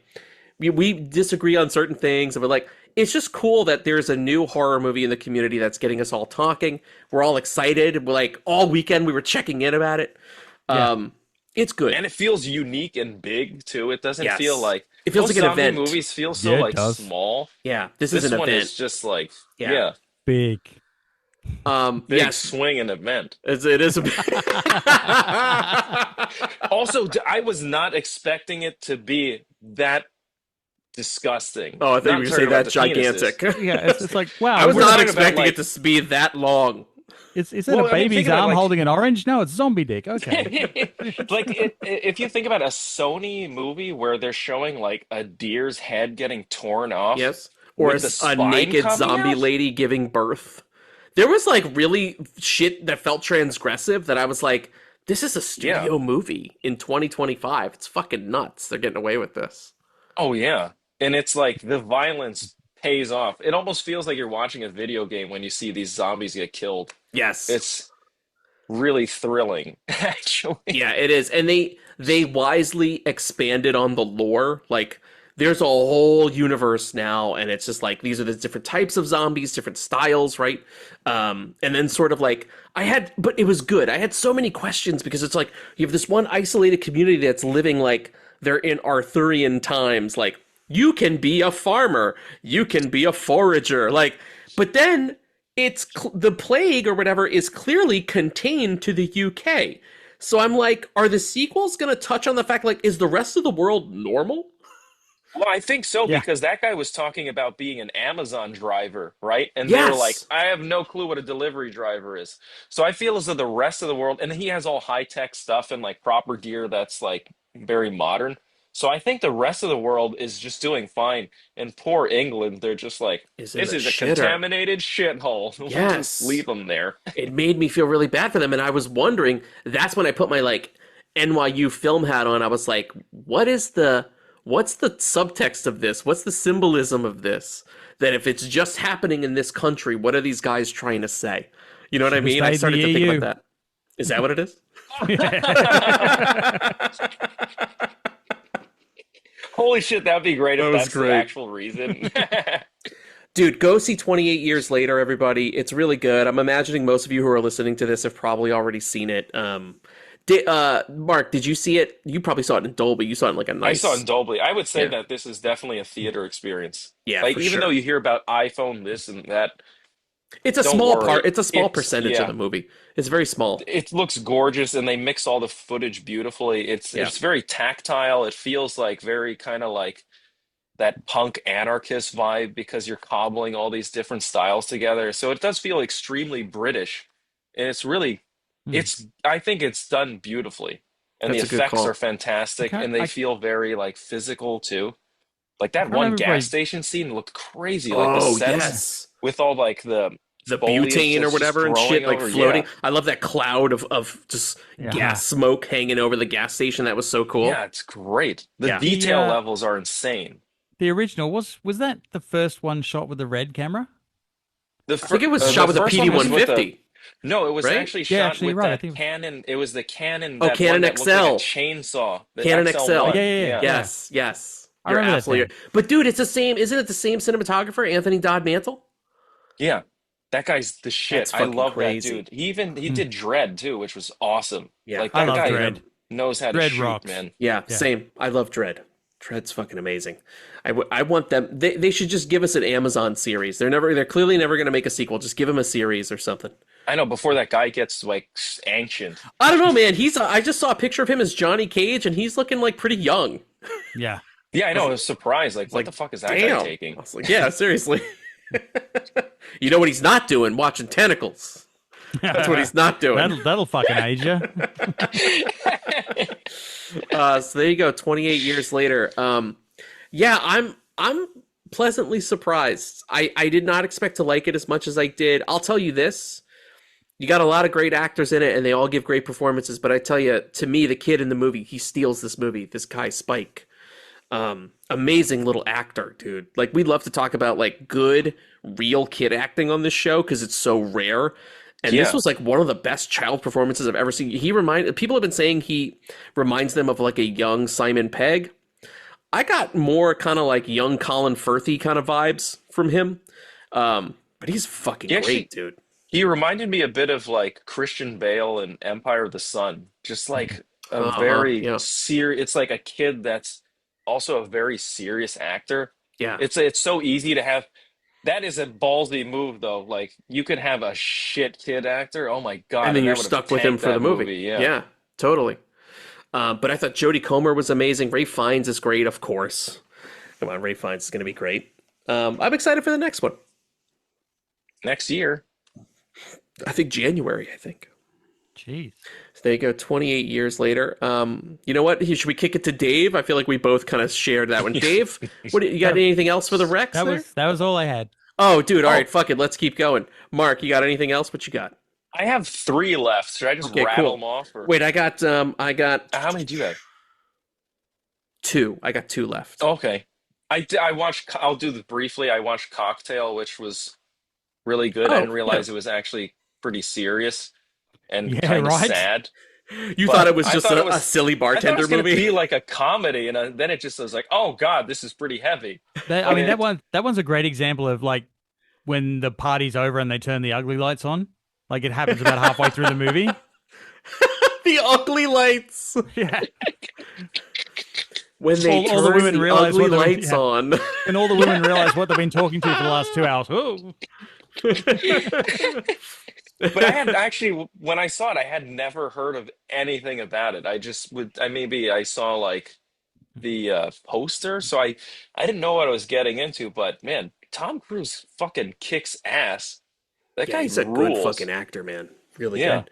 That Also- era of Tom Cruise is also really interesting because it's like he's still I think he's still finding his way as a leading man, so he hasn't like, now he's branded himself as Mr. Action, but before then he was like making all kinds of crazy movies. People forget that he was in a Paul Thomas Anderson movie. He was in Magnolia. Yeah. He was doing crazy shit. Like he kind of started out as like almost a serious actor and then just became like an action star, which is pretty crazy. Yeah. But it's cool to see him take his acting chops from his early career and he's applying it to, like his characters in his action movies, like you don't get that level of acting for an action movie of that caliber, I feel. Mark, are you gonna watch Interview with a Vampire? I love that movie. That's I a haven't good seen movie. that one in forever, The series actually. is better. Really? Oh, really? Yeah. Yeah. Oh, Dude, 100%. Dave, all about the series, man. Dude, the series is on AMC Plus. I think they spilled it over onto Prime for a little bit as well, but it's up to season 3. Oh, shit. Season 3 is the Queen of the Damn Rockstar stuff, apparently. They just announced it. But season 1 it's grittier, it's sexier. Really? Yeah, oh my God. It's actually a really good story, and they twist it up. They twist it up because the reporter is the same reporter from the movie, but he's contacting him again after like 40 years. And he's like, oh, shit. None of what you told me was true, was it? And now he sits him down and tells him the true story. Oh, shit. That's a good hook. Yeah. But it's wait, is like, this based more on the books or? It's closer, yeah. Oh, shit. I'm going to check that out. Damn. Look at Dave with a 7.5 and a 98 on the Rotten Tomatoes. God damn! Even when he's not wrecking something, he wrecks something amazing. He's wrecking something fucking top shelf. Top shelf. Next up you for me, made me watch Tentacles. Sorry, Dave. Dave, at least you'll have a story when you leave here. I've already told everyone. There's at least 20 people that hate you now. We're sorry, Australia. We're sorry. Hey, I also went to go see this week. I know I've been like Jaws crazy lately. I also went to go see Indiana Jones and the Last Crusade on the big screen. It was a big screen bucket list item for me. That's awesome. It was a Fathom event, but don't hold that against me. It actually did look good. Oh, wow. I've been That's at 2 rare. Fathom events this year, and the one was the Goonies, and this one was Last Crusade. And I thought the Goonies actually looked really good. I thought the Goonies looked like they truly like struck like a nice, like they got a 4K version, and it looked really state of the art. Dude's putting the Blu-ray in the thing like shaking. Fire. Yeah, exactly. He fired up that Blu-ray. Last Crusade had some bumpy images. I've definitely seen it much cleaner, but it was still a thrill to watch it with a fucking audience, which is what I wanted. And I actually thought this was really cool because usually when you go to these kinds of things, like when I went to Goonies, it was all dudes our age. It was like dudes who grew up with Goonies, who know all the words, people were quoting it, people like cosplayed and stuff. I love those screenings, but I expected like a fucking superfan screening, and what I got was a bunch of normies who were just like, I guess, showed up to watch an Indiana Jones movie. But it was kind of amazing because there was no applause breaks or like fan servicey shit, but it was cool to watch the movie work on a bunch of people who clearly like don't watch it or like have never seen it. Like that moment where Indy is dangling on the front of the tank and the fucking tank guy's about to drive him into the rocks to kill him, right? And then right at the last second, that guy gets a bullet through the head, leans on the lever, and the tank turns. Dude, there were 2 kids in front of us who clearly were watching it for the first time. And when that happened, I fucking promise you, they both cheered like, yes, because they were shocked. And it was just cool to see the power. It sounds fucking lame, but it's the power of movies. Like, great moments work no matter the time period, no matter the audience. Like, that fucking moment just works. And I saw it happen. It was really cool. But I mean, if I feel as though those kids are probably so used to seeing like CG bullshit that when you actually see like a proper physical effect, it must be like on another level. Yeah, dude, I think they were blown away. If you watch that, like I watched Fountain of Youth, which is a total pile of shit. When you see like Indiana Jones and the sets look massive, they're going to Petra, they're actually traveling to cool locations, and you see like physical car chases, it's crazy. Yeah, dude. And also for some reason, doesn't it feel like those movies of before, like they really packed the frame with like just things to look at, like they're just sumptuous images, and like everything now seems so like sparse and like devoid of any sort of soul. And no scenes are populated. It's just the people who are like, oh, it's the main two actors. Like nobody else is in Rome. I want to call you out on that because Raiders of the Lost Ark has a jacket on a broomstick as a person in a car. So you know, but he did a good job, did he not? That broomstick got union out of that. That's right. He got some royalties. Good for him. Did I tell you what I'm doing on Wednesday? The 25th anniversary of Dogma screening. Oh shit! At Smodcastle. Oh fuck! What? Oh wow, that's gonna be dude. amazing. You know, we're driving out there. I love that. I love. Dude, I've seen that movie like 50 times, and I'm sitting through it again. And it's in Kevin Smith's theater. That awesome. Is so cool. Have you ever been to the Smodcastle cinemas before? I have not. This will be the first time. I've driven past him while he was walking to it once, but this is the first time I've been in the theater. Holy shit, Dave. That's going to be a crazy Are you going to talk about this on your show? Maybe. I can't wait to hear about it. Fuck, I'm jealous. That's great. If it's awesome, yeah. It's going to be awesome. They show it on a DVD. Yeah. Yeah. Dave's like, it's a 4K restoration, so... Yeah, supposedly it looks great. Yeah. And I'm hoping this means once he's done with the roadshow, that then he'll release the proper 4K and we all can get it on 4K. That has been said. I feel as though that would happen. That's actually really cool. Now that he's finally got the rights back, so good. Yeah. Fucking A. That is awesome. Mark, what else you got going on? I just have 2 more shows.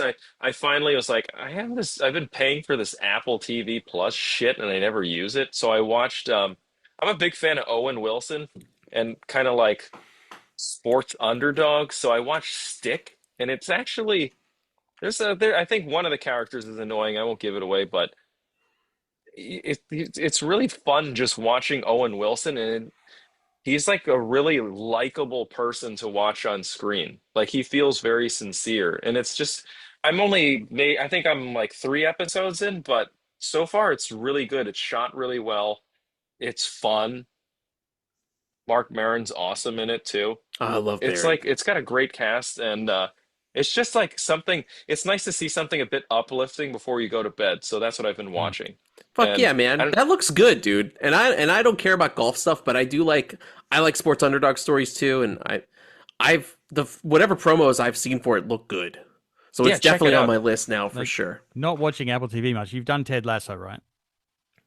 Oh, Ted Lasso is amazing. Start it. Really? It's amazing. Yeah, dude. If you want feel good sports underdog stories, that's like the top shelf. That's like the Dave level recommendation right there. Yeah, I sat on it for so long and didn't. 100% Rotten Tomato score. Look it It's up. got to be up there. It's got to be up there. And apparently they're making a season 4. So yeah, I'm a little conflicted about that. It was, but yeah. I oh my understood, god, another 8 and 19%. I understood that it was supposed to be a spin-off, but now they're saying it's going to be a season 4, which I don't know how to feel about. I don't either. They kind of wrapped that up in a nice little bow. So yeah, and that was very firmly to like the end of that guy's story. Yes. So it might feel like a bit of a cheat if they bring him back. But I also don't know how you have Ted Lasso. I still don't understand how you have Ted Lasso without Ted Lasso, but we'll see. Yeah. So there you go. Stick. Mark, you know what's another good Apple TV Plus show? Is Shrinking but it can get a little sad sometimes, but it's very funny. That's that's what I heard, and I kind of avoided it because of that, because it kind of gets like a bit sad There's sack, and I was like, one, oh. yeah, there's like one super sad sack storyline that will maybe make you a little emotional, but it's like actually a feel good show. No emotions. Yeah, don't make me deal with my emotions. But and if you like sci-fi, Silo's a good one too. Oh, there you go. Oh yeah, there you go. Also, The Studio, Mark. Watch The Studio. I know. I'm so far behind you now. I know. I finished. I've been done. Great. Oh shit. The Studio's fucking great. Oh, really quick. I only have 2, but I'm going to glue them both together.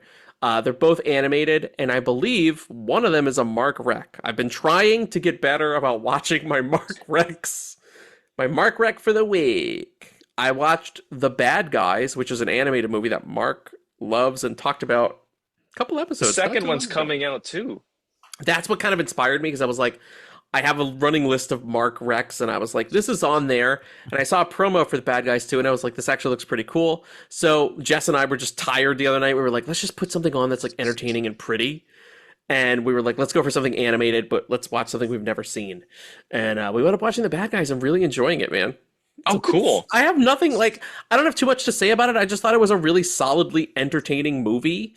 I think I just thought it was going to be just like a silly animal movie, but it's like, it's actually very well thought out. It's like, what if all the predators in the animal kingdom were actually viewed as like bad guys in society? And it's cool. They're like thieves. They heist. Mark Maron, funny enough, is also a voice. He's like the voice of the snake guy in it. It's really good. And now I want to see the second one really bad. Oh, that's awesome. I'm glad so you I watched liked Bad it. Guys. And then the other movie I watched, another animated movie, because we were like, oh, let's watch. Once you do, you know how it is. Once you watch one kind of thing, you're like, let's watch another one of these.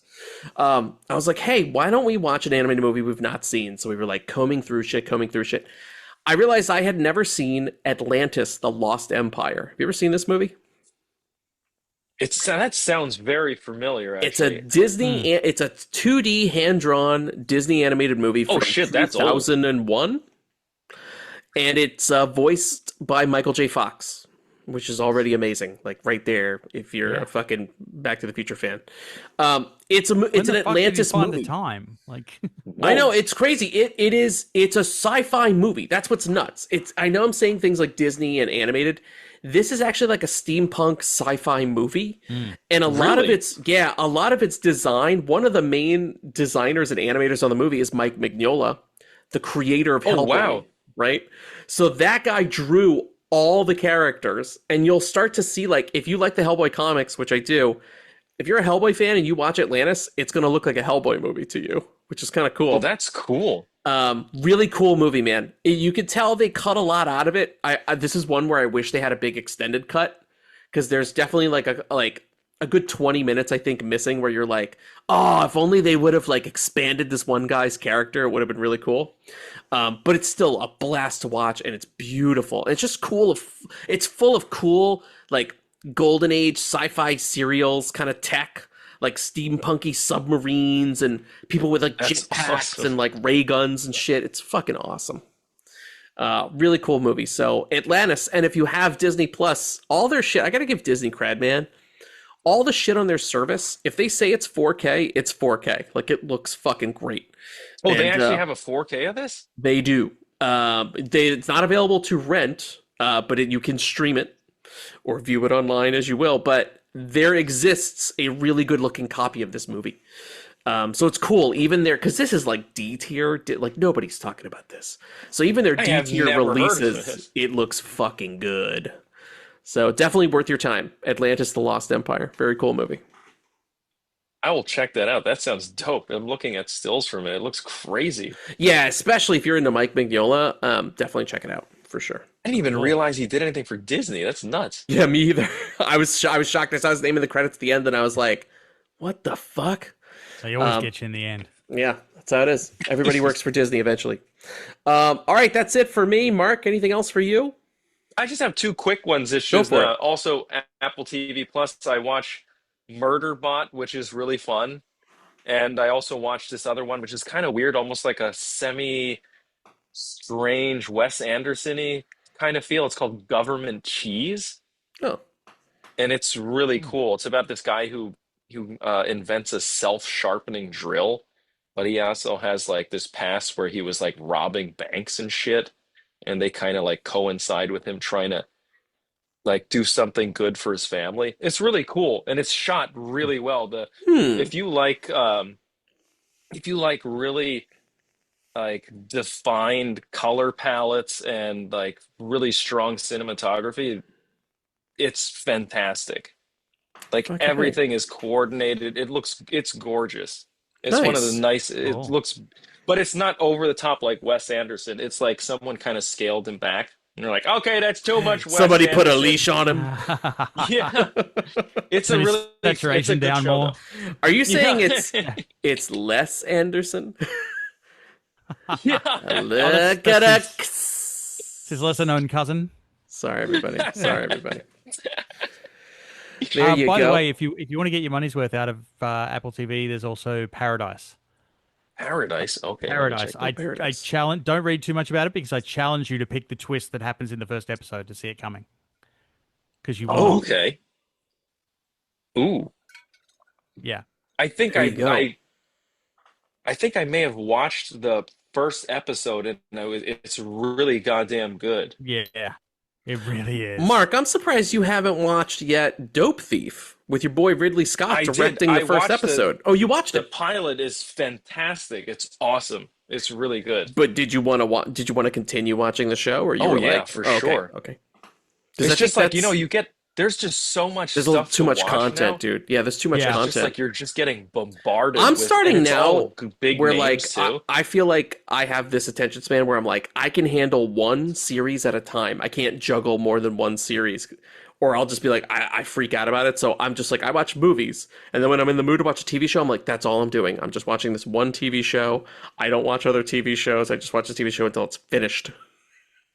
I have two, so you can go. Oh, let's not watch that one. Let's watch the other one. Oh, you see, I wish I could do that. I start to miss little subplots, and I'm like, who is this lady again? Why is she here? Then I'm like, oh God, right. So I get and you have a goddamn good memory. I know, too. and it starts to give me like anxiety, dude. Starting to go, buddy. Tentacles. Well, hey, I want to thank I want to thank Dave for fucking helping us close out Jaws Knockoffs June. Dave, is there anything do you want to plug? You and the boys over at Love of Cinema going to do coming up that we should look out for? Not at the moment. We're just doing the random year generator at the moment, so we're carrying on as normal. Although we are doing a movie when we come back from break that someone requested 2 years ago. Oh, so we always answer our requests. Fun. Okay. Very cool. Yeah, definitely check out that person's not listening our anymore, brother podcast over there, The Love of Cinema. They're good guys. Dave, thank you again for joining us. Dave, coming off his fucking job direct to the show, so I appreciate that. Yeah, that's pretty crazy. Also, shout out to Jeff for calling us from Italy. Thanks, buddy. If anything is Jawsome, it is Dave. That's right. Thank you for Dave gets a rating of Jawsome. Firmly. Yeah. Cool. And Jeff gets a GoFundMe page to cover his phone bill. He could just sell his new Tentacles Blu-ray and get $2 back. Get a big $2. I paid $13 for this Blu-ray. You sure you can't return it for a refund? I did get it on Amazon. Maybe I could just return it. Yeah. That'd be funny if they're like, just keep it and they refund like, fuck you. You know how sometimes they do that? we don't want this in the warehouse. They're like, I don't need it either. What the fuck do I do? It's like the one ring. It just keeps turning up in your house. I can't get rid of this thing. There we go. That's it for us, ladies and gentlemen. This has been Jaws Knockoffs June. Thank you for joining us. We're out of here. Peace. Peace.